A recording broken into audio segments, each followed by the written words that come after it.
ఓం శ్రీ గణేశాయ నమః. శ్రీమాత్రే నమః. ధర్మో రక్షితే రక్షితః. ఈ ధర్మము మానవునికి ఈ జగతికి ఎంత అవసరమో ఈ కలియుగాన చాలా అవసరమైనది అని గుర్తించాల్సినటువంటి బాధ్యత మనందరి మీద ఉంది. ఎందుకంటే ఈ ధర్మాన్ని మనం రక్షించుకోలేకపోతే మనల్ని రక్షించేటువంటి ఏ పోలీసు శాఖ కానీ న్యాయశాఖ కానీ ఏ వ్యవస్థ కూడా పనిచేయదు. ఈ కలియుగంలో రోజు రోజుకి మారుతున్నటువంటి ఈ యొక్క అవినీతి, ఈర్ష్యలు, ద్వేషాలు అన్నీ చాలా చాలా ఎక్కువైపోతున్నాయి. ఇవన్నీ మనల్ని రక్షించలేవు. మనము తుది శ్వాస వదిలేటప్పటికి మన వెంట వచ్చేది ధర్మము, మనం చేసినటువంటి సేవ మాత్రమే, మన సంపాదన కాదు అని గుర్తుంచుకోవాలని గమనిక చేస్తూ, ఈ జగత్తులో ధర్మాచరణను మించినటువంటి శ్రేష్టమైనటువంటి మహత్ కార్యము మరొకటి లేదు అని, అది ఒకటే ఒకటి, ధర్మం ఒకటే ఉంది అని మనం గ్రహించిన నాడే మనకు రక్షణ ఉంటుంది. అట్లాగే మనిషికి ఆధ్యాత్మిక చైతన్యాన్ని అందించి సక్రమమైనటువంటి జీవన విధానాన్ని అందించేది కూడా ఈ ధర్మమే అని మనం గుర్తించాలి. మనిషికి ఆత్మజ్ఞానం ప్రసాదించేది కూడా ధర్మమే. ధర్మాన్ని మనం కాపాడితే దానంతట అది ధర్మము మనల్ని కాపాడుతుంది అని మనం తెలుసుకోవాల్సినటువంటి నగ్న సత్యం. అట్లాగే శ్రీమద్ రామాయణాన్ని రచించినటువంటి వాల్మీకి రాముడి గుణగణాలు వర్ణిస్తూ రామో విగ్రహవాన్ ధర్మ అంటాడు. అంటే మూర్తిభవించిన ధర్మ స్వరూపుడు శ్రీరాముడు, సమస్త ధర్మాలు ఆయనలోనే ఉన్నాయి అని ఆ రోజే మనకు అందించాడు. మనిషిగా బ్రతకడానికి, ఉన్నతంగా ఎదగడానికి ఏ ఏ ధర్మాలు పాటించాలో విపులంగా వివరించి చెప్పింది మహాభారతం కూడా. మహాభారతంలో ఇది ఉంది అది లేదు అని అనటానికి లేదు. ఈ జగత్తులో ఏదైతే ఉన్నాయో అవి మహాభారతంలో ఉన్నాయి. మహాభారతంలో ఏదైతే లేదో అది ఈ జగత్తులో లేదు అని మనం పూర్తిగా విశ్వసించాలి. కాబట్టి మహాభాగవతము, మహాభారతము, రామాయణము ఇవి తప్పనిసరిగా చదవాలి లేదా వినాలి. వింటే మనకు ఏ కొంతైనా కానీ ఈ ధర్మ సూక్ష్మాలు అర్థమవుతాయని మనకు ఎందరో మహానుభావులు శ్రమించారు. అందుకే ధర్మతత్వజ్ఞులు ధర్మశాస్త్రంగా భారతాన్ని భావిస్తారని నన్నయ్య కూడా చెప్పాడు. వ్యాస మహర్షి కోటి గ్రంథాల్లో చెప్పిన వాటిని అర్ధ శ్లోకంలో వివరిస్తున్నానని ఈ విధంగా వివరిస్తున్నాడు. ఇతరులకు మంచి చేస్తే పుణ్యము కలుగుతుంది, చెడు చేస్తే పాపము కలుగుతుంది, ఇదే అసలైన ధర్మం అని మనకు వ్యాస మహర్షి చెప్పాడు.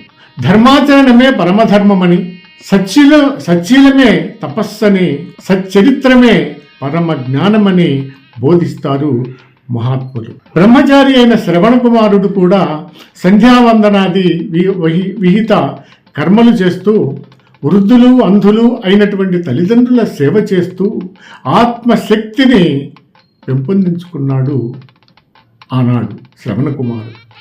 ధర్మవ్యాధుడు స్వధర్మ ఆచరణతో పాటు తల్లిదండ్రులకు, అతిథులకు సేవ చేస్తూ వేద విహిత కర్మలతో తపోశక్తిని కూడా సాధించినటువంటి కౌశికుడనే బ్రాహ్మణుడికి తత్వోపదేశం కూడా చేశాడు. కుక్కుట ముని తనకు సమీపంలో ఉన్న గంగను, కాశీని సేవించగా తల్లిదండ్రుల సేవలోనే పరమార్థాన్ని గ్రహించాడు.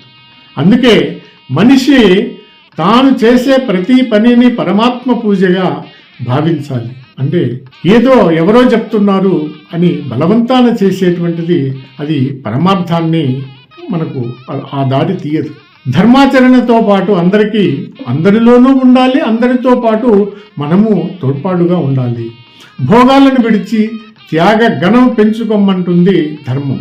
చూసారా, భోగాలను విడిచి రోజుల్లో ప్రతి మనిషి భోగాలకు, భోగభాగ్యాలకే తాపత్రయపడుతున్నారే కానీ ఈ యొక్క భోగాలను విడిచి త్యాగ గుణం పెంచుకుంటుందని అనే ధర్మాన్ని మనం గమనించట్లేదు. అది పెంచుకోమంటుంది మనకు ఈ ధర్మసూచిగా. అహంకారం వదిలి ఆత్మతత్వము గ్రహించమని కూడా చెప్తుంది. అహంకారము ఎల్లవేళలా మనకు మంచిది కాదు. యుద్ధానికి సిద్ధమైన దుర్యోధనుడు తల్లి దీవెనల కోసం గాంధారి దగ్గరికి వెళ్తే తనకు జయము కలిగేలా దీవించమని అడిగాడు తల్లి గాంధారిని. అప్పుడు గాంధారి ఈ విధంగా ధర్మం ఎక్కడ ఉంటుందో విజయం అక్కడే ఉంటుందని దీవించింది. అంత స్వార్థపరురాలు కూడా తనయుని మీద ఆ స్వార్థం చూపించలేదు, ధర్మానికే ఆమె ఓటు వేసింది. అలాగే ధర్మ ప్రాశస్త్యాన్ని గురించి చాణక్యుడు తాను రాసిన చాణక్య నీతిలో కూడా ఈ విధంగా వివరిస్తాడు. మానవుడు తాను కష్టపడి సంపాదించిన ధనాన్ని భూమిపైన, గో సంపదను పశువుల శాలలో విడిచి మరణిస్తున్నాడు. అంతే కదా, మానవుడు ఎంత కష్టపడినా కానీ ఈ ధనాన్ని పోయేటప్పుడు ఈ భూమి మీద వదిలిపెట్టిపోతున్నాడు. ఆ విధంగా గో సంపదను కూడా పశువుల కొట్టంలో విడిచి మరణిస్తున్నాడు. తన వెంట వచ్చేది భార్య ఇంటి ముంగిట్లోనే ఆగిపోతుంది, మిత్రులు శ్మశానం వరకు వచ్చిపోతారు. చివరగా ఎంతో ప్రేమగా పోషించుకున్నటువంటి శరీరం, ఈ దేహం మాత్రం చితి మంటల్లో భస్మమైపోతుంది. అంతే, అంతటితో ఈ శరీరానికి ఆత్మకు జీవుడితో తెగదెంపులు ఏర్పాటు అవుతాయి. ధర్మము ఇదే చెప్తుంది. మరి తన శ్రేయము కోరకుండా అందరి అభ్యుదయం కోరడమే ఉత్తమ మార్గము. నిస్సహాయులకు, వృద్ధులకు సహాయం అందించడమే మానవత ధర్మము అని చెప్తుంది. ఇతరుల నుంచి ఏమి ఆశిస్తారో దాన్ని నీవు ఇతరులకు కూడా చేయడం నిజమైన ధర్మం. ధర్మాన్ని అనుసరించిన వారిని ఆ ధర్మమే రక్షిస్తుంది. ముందు మనం చెప్పుకున్న విధంగా ధర్మం ఎక్కడైతే ఉంటుందో జయము కూడా అక్కడే ఉంటుంది. ఎంతటి క్లిష్ట పరిస్థితుల్లోనూ ధర్మము విడవకూడదని మన పురాణాలు, ఇతిహాసాలు చెబుతున్నాయి. కాబట్టి ఏ కొంతైనా కానీ మనం ధర్మం కోసం పాటిస్తే మనల్ని ఆ ధర్మం రక్షిస్తూ ఉంది అని చెప్తుంది. లోకా సమస్తాం సుఖినో భవంతు. సర్వం శ్రీకృష్ణార్పణమస్తు.